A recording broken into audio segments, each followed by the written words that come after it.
Now, NATO foreign ministers are meeting in Belgium for 2 days of discussions. U.S. Secretary of State John Kerry arrived on Tuesday fresh from a visit to Iraq, and talks are expected to be centered on the crisis there and in Ukraine. CCTV's Jack Barton is in Brussels with more.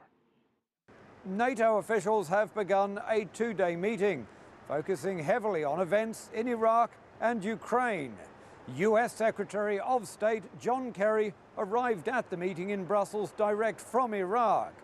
NATO, as a bloc, has already ruled out sending military forces to that conflict, though the U.S. will be sending advisors from its special forces. There already seems to be a consensus at NATO, backed by the U.S., that the key to stabilizing the conflict in Iraq is convincing the Shia-dominated government to include members of the country's Sunni Muslim community, which has largely backed the militias streaming in from Syria.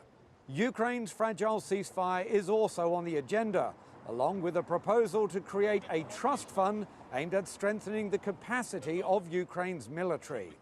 NATO officials will also seek ways to strengthen their readiness action plan for Baltic states that are members of the alliance, with a new emphasis on containing separatist sentiments among Russian-speaking minorities in those countries.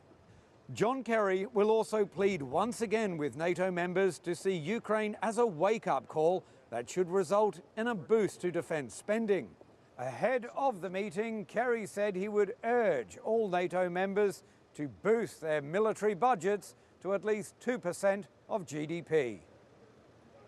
Jack Barton, CCTV, Brussels.